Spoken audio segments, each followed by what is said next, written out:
करने के लिए, ठीक है। मैं आगे बढ़ता हूं, will start with the session की शुरुआत करते सबसे पहले will discuss about the PIB, press information bureau. आज का पीआईबी रिवीजन वाला है। Today's PIB is all about revision, means whatever the news we have covered in the last few days, उसी के बारे में कुछ रिवीजन वाला पार्ट है, क्योंकि कोई ज्यादा इंपॉर्टेंट न्यूज पीआईबी में आज के डेट में थी नहीं। जो है वो एक रिवीजन वाली खुद गवर्नमेंट ने ही मेंशन की है, खुद गवर्नमेंट ने उसके बारे में जिक्र किया है। So will cover in that angle. will be really very important for us, easy है no doubt, क्योंकि we studied about that, we discussed about that, we solved few questions about that, but एक बार वापस revisit कर लेते हैं। The first news from the Press Information Bureau is about national space sector। हमारे space sector की बात करेंगे। So recently government of India through cabinet announcement discuss about the expanding horizon in the space sector from lunar exploration to the national space station। So last time आपको याद होगा, last week की बात है, cabinet के meeting में हमारे Venus mission की बात की गई थी। They discuss about Chandrayaan 4, they talked about the भारतीय अंतरिक्ष स्टेशन। सो अलग अलग अनाउंसमेंट एंड रीयूजेबल जो हमारा लॉन्चिंग व्हीकल है उसके बारे में भी जिक्र किया गया था। तो उसी को रिवाइज या रिवीजन मोड पे डाला गया है। But before going to start this discussion, before going to talk about this, एक बार जल्दी से बता दीजिएगा कि कितनी कंपनीज या कितने agreements recently ISRO, new space India limited और आयन स्पेस, इन तीन संस्थाओं ने रिसेंटली साइन किए प्राइवेट कंपनीज के द्वारा। तो जल्दी से आंसर कर दीजिएगा। हमने कल के सेशन में डिस्कस किया था कि कितने एग्रीमेंट्स है जो आयन स्पेस, इसरो और न्यू स्पेस इंडिया लिमिटेड, ये कंपनी इसरो की है, इन्होंने साइन की है प्राइवेट कंपनीज के साथ स्पेस सेक्टर को और स्ट्रॉन्ग करने के लिए, स्पेस सेक्टर को और बड़ा करने के लिए हमारे देश के अंदर। तो एक बार नंबर बता दीजिएगा। जी हाँ, 75 नंबर्स की बात करेंगे। एब्सोल्युटली राइट, बहुत बढ़िया, यहां पे आपने बात मेंशन की है। चलो एक बार देख लेते हैं कि रिवीजन एंगल में क्या क्या कहना चाहती है गवर्नमेंट ऑफ इंडिया। तो cabinet approves Chandrayaan 4 mission. The mission will focusing on collecting the samples from the moon and analyzing them on the earth. So 2104 crore का ये टोटल बजट होगा और इसे इंप्लीमेंट किया जाएगा बाय 2040, 2040 तक इस प्रोजेक्ट के ऊपर काम किया जाएगा, ऐसा भी कैबिनेट ने मेंशन किया था। सो ईयर यहां पे मेंशन कर दिया, चंद्रयान 4 की बात हो रही है और 2104.06 crore that is a budget allocation. So moon पे जाके सैंपल्स कलेक्ट करके अर्थ पे वापस आना है। This is the complete target of this particular mission. Okay, एक बार जल्दी बता दीजिए, चंद्रयान 1 कब लॉन्च किया गया था? Chandrayaan 1, Chandrayaan 2 was not the success, Chandrayaan 3 was a big success and then Chandrayaan 4 की बात हो रही है। काफी लेट आएगा 4 वैसे के, but my question is Chandrayaan 1 कब लॉन्च किया गया था? एक बार जल्दी से कमेंट सेक्शन में आंसर डाल दीजिएगा। जी मैं तब तक आगे बढ़ता हूं। नेक्स्ट पॉइंट है वीनस को लेके। हमारा एक वीनस का भी प्रोजेक्ट है, वीनस ऑर्बिट मिशन, VOM ये नाम इसको दिया गया। इस प्रोजेक्ट को हम 2028 तक इंप्लीमेंट करेंगे, ऐसा गवर्नमेंट ने मेंशन किया था कि 2028 तक इस मिशन को इंप्लीमेंट किया जाएगा और 1236 करोड़ इसके लिए एलोकेट किए गए हैं। सो अर्थ लाइक एनवायरमेंट को स्टडी करने के लिए वीनस का ये मिशन है जो हमारी गवर्नमेंट ने लॉन्च किया है। जब 2008 में, एब्सोल्युटली राइट, 2008 में हमने चंद्रयान 1 इस प्रोजेक्ट को सबसे पहले लॉन्च किया था और सक्सेसफुल था, नो डाउट अबाउट दैट। फिर उसके बाद Chandrayaan 2 was not a success. Chandrayaan 3 जो 2023 में सक्सेसफुली लॉन्च किया गया और 2040 में चंद्रयान 4। यहाँ पे वीनस की बात हो रही है। एक सवाल और पूछना चाहूंगा, इसके पहले हमने मंगलयान सक्सेसफुली लॉन्च किया था और मंगलयान में हमने वो सक्सेस पाया था जो वर्ल्ड में किसी भी कंट्री को नहीं मिला। काफी कम अमाउंट खर्च करके हमने मंगलयान सक्सेसफुल किया था। तो एक बार बताइए मंगलयान कब लॉन्च किया गया था, मंगलयान मिशन को कब इंप्लीमेंट किया गया था? तो एक बार वो भी कमेंट सेक्शन में डाल दीजिएगा। यहाँ पे वीनस की बात हो रही है, Venus orbit mission 2028 and Venus का जो एटमॉस्फेयर है वो ऐसा मानते कि भाई अर्थ के एटमॉस्फेयर से काफी क्लोज है एंड दैट्स व्हाई स्टडी करने के लिए इस मिशन को इसरो लॉन्च कर रही है। हम आगे बढ़ेंगे, नेक्स्ट पॉइंट देख लेते हैं एक बार। And the next point is Bharatiya Antariksh station, इसे हम लोग क्रिएट कर रहे हैं और भारतीय अंतरिक्ष स्टेशन इसका फर्स्ट मॉड्यूल 2028 में इसका फर्स्ट मॉड्यूल भेजा जाएगा और नियर अबाउट 20,193 करोड़ का रिवाइज्ड बजट एलोकेट किया गया है। तो 20,193 करोड़ का रिवाइज बजट है and 2028 is the focus year. ये फोकस ईयर यहां पे रखा गया है, ध्यान रखेगा जी। सो यस 2035 तक इसे कंप्लीट करेंगे के बट कंप्लीशन थोड़ा ऊपर नीचे हो सकता है, इसलिए फर्स्ट मॉड्यूल ईयर क्या है ये ज्यादा बेटर या इंपॉर्टेंट रहेगा हमारी एग्जाम के लिए, क्योंकि ये ऐसी चीजें थोड़ी सी डिले हो जाती है, पर फर्स्ट मॉड्यूल अगर लॉन्च कर दिया तो उसके बाद फिर चीजें थोड़ी स्मूथ बन सकती है। तो yes that will be the important factor. तो यही सारी चीजें थी रिगार्डिंग द फर्स्ट न्यूज जिसके बारे में गवर्नमेंट ने मेंशन किया था अपने पीआईबी के पोर्टल के ऊपर। अगेन आयन स्पेस ये संस्था याद रखेगा, आयन स्पेस का एक बार फुल फॉर्म कमेंट सेक्शन में डाल दीजिए, बिकॉज इंडिया के स्पेस को लेके इसरो से ज्यादा एक्टिव आज के डेट में आयन स्पेस है, because ion SPACe is having responsibility कि देश का पूरा स्पेस सेक्टर कैसे वर्क कर रहा है, उसमें इसरो भी आएगा, इसरो की कंपनियां भी आएगी और प्राइवेट कंपनीज जो है, जो स्टार्टअप्स है वो भी आएंगे। So IN SPACe is behaving as a mediator between ISRO and the private companies. So IN space का एक बार फुल फॉर्म डाल दीजिए, अहमदाबाद में इसका हेडक्वार्टर है, यहां से ये संस्था काम करती है। इसरो एवरीवन नोज बेंगलुरु से काम करती है। New space India limited and अंतरिक्ष ये दो कंपनीज है जो इसरो ने क्रिएट की हुई है, और कमर्शियल लेवल पे अंतरिक्ष और न्यू स्पेस इंडिया लिमिटेड ये दोनों कंपनीज इसरो के लिए काम करती है। जी हाँ, Indian national space promotion and authorization centre की हम लोग बात करते हैं, यस एब्सोल्युटली राइट, ये आयन स्पेस का फुल फॉर्म है। बहुत बढ़िया। चलो नेक्स्ट न्यूज ये भी हमने डिस्कस किया था, Swachh Vayu Diwas, India commitment to clean air. Swachh Vayu दिवस वैसे 7 सितंबर को हम लोग मनाते हैं, तो वैसे है पुराना, पर गवर्नमेंट ने वापस इसके ऊपर बात की है, काफी डिटेल में कुछ पॉइंटर्स मेंशन किए। पर बिफोर दैट, उससे वहां जाने से पहले इस बार का थीम देख लेते हैं, इन्वेस्ट इन क्लीन एयर, ये इस बार का थीम रखा गया है। सो 2020 से जब से हमने ये डे ऑब्जर्व करना शुरू किया, तब से लेके अभी तक की सारी थीम यहाँ पे गवर्नमेंट ने मेंशन की है। So invest in clean air, that is the major focus by the government of India. तो एक बार देख लेते कि ऐसा क्या चीज है जो गवर्नमेंट ने यहाँ पे मेंशन की अलग से, जो हमारे एग्जाम के लिए जरूरी बन सकती है। सो पीआईबी का ये वेबसाइट है, पीआईबी का ये आपके सामने उनका प्रेजेंटेशन आ जाएगा और वहीं से हम इसे कवर करेंगे, ध्यान दीजिएगा। So 7 September we celebrate the Swachh Vayu Diwas, जिसको हम सेलिब्रेट करते हैं। इसको international day of clean air for blue skies भी कहा जाता है। सो 2020 से इसको सेलिब्रेट करना शुरू किया। 2019 में 2019 में यूनाइटेड नेशन ने इसे एक्सेप्ट किया था and from 2020 we started celebrating. तो एनवायरमेंट मिनिस्ट्री, भूपेंद्र यादव साहब की मिनिस्ट्री ने काफी डिटेल इंफॉर्मेशन यहां पे मेंशन की हुई है।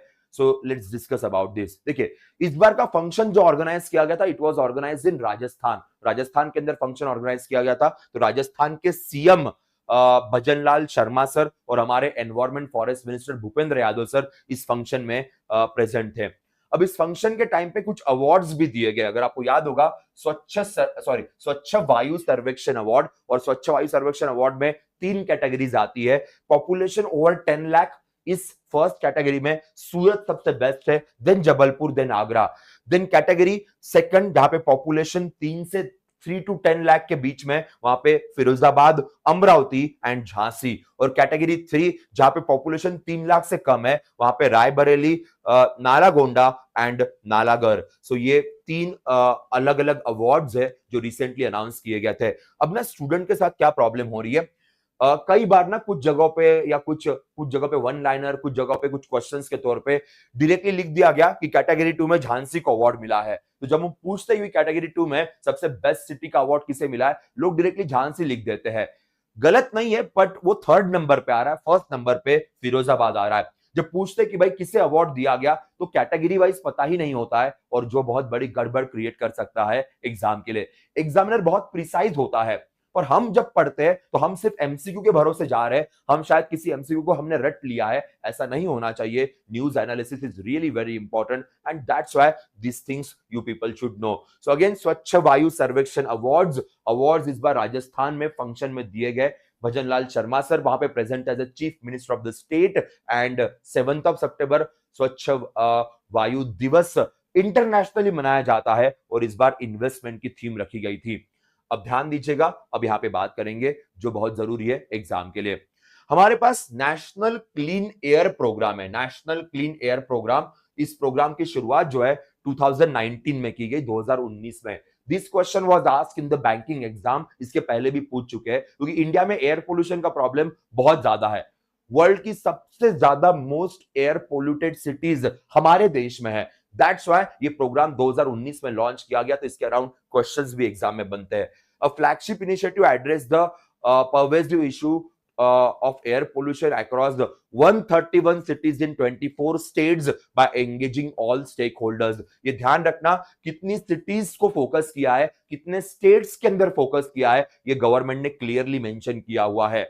यूपीएससी तो ऑब्वियसली इसके बारे में सवाल पूछ चुकी है। Even the question was asked in one of the insurance exam and one of the banking exam regarding this part. So national clean air programme 2019, how many cities, how many states focused by the government of India, तो ये भी याद रखना। और यहाँ पे target भी set किया है कि हमारे देश का जो particulate matter 10 PM particulate matter नाम का कंसेप्ट होता है, जिसकी वजह से एयर पोल्यूशन ज्यादा बढ़ता है, उसे हमें 40% तक रेड्यूस करना है बाय 25-26। सो 25-26 तक 40% तक हमें पार्टिकुलेट मैटर 10 को रेड्यूस करना है, ऐसा मेंशन किया गया है गवर्नमेंट ऑफ इंडिया के द्वारा।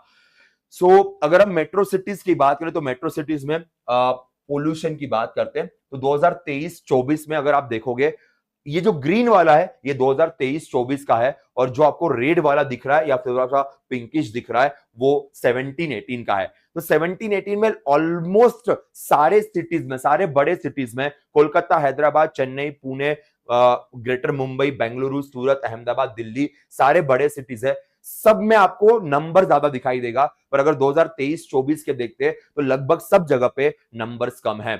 Chennai did a amazing job. अगर मेट्रो सिटीज की बात करें, चेन्नई में वैसे भी पोल्यूशन पहले से कम था, अभी भी केवल 63 आपको यहां दिखाई देगा।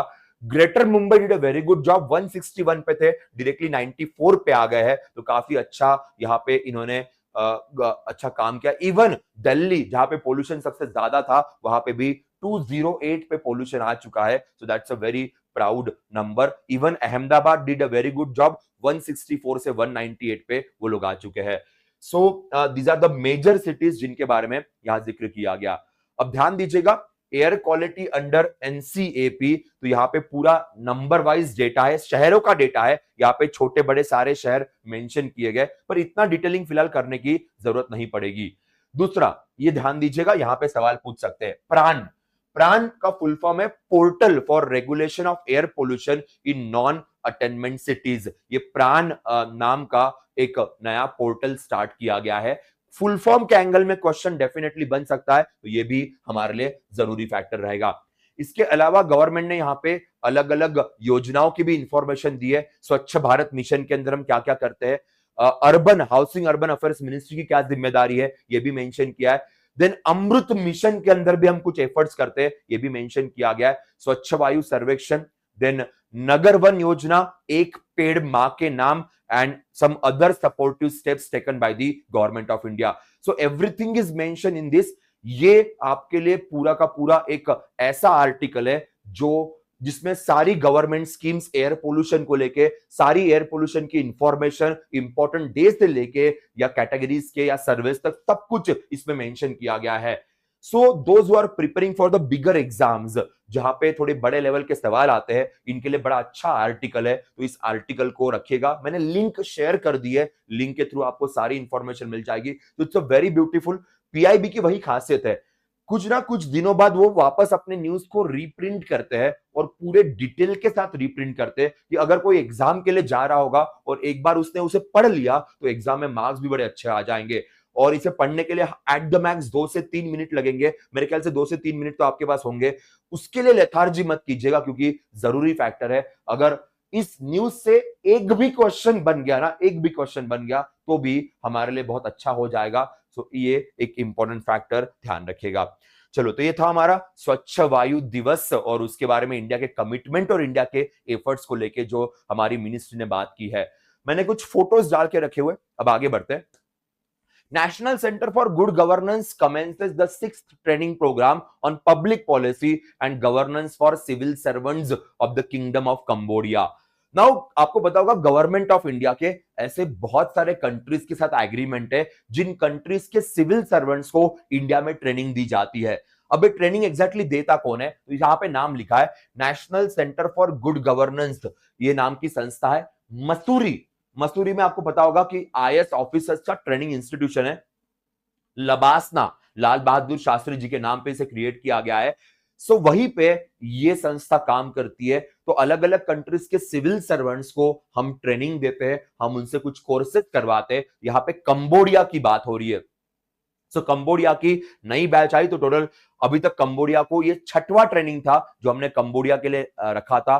सो 6th training for the Cambodian civil servants. तो एक बार डिस्कस कर लेते हैं कि एग्जैक्टली क्या क्या चीजें यहाँ पे एग्जाम के लिए जरूरी बनेगी। सबसे पहले ये ट्रेनिंग कहां पे दी गई, तो ये एक क्वेश्चन है जो एग्जाम के लिए बन सकता है। तो याद रखना मसूरी के अंदर, मसूरी में जो आईएएस ऑफिसर्स, हमारे देश के आईएएस ऑफिसर्स का जो ट्रेनिंग इंस्टीट्यूशन है लबासना जिसे कहते हैं, वहीं पे ये ट्रेनिंग प्रोवाइड की गई। 2 वीक का प्रोग्राम था, 23 सितंबर से 4 अक्टूबर तक ये चलने वाला है।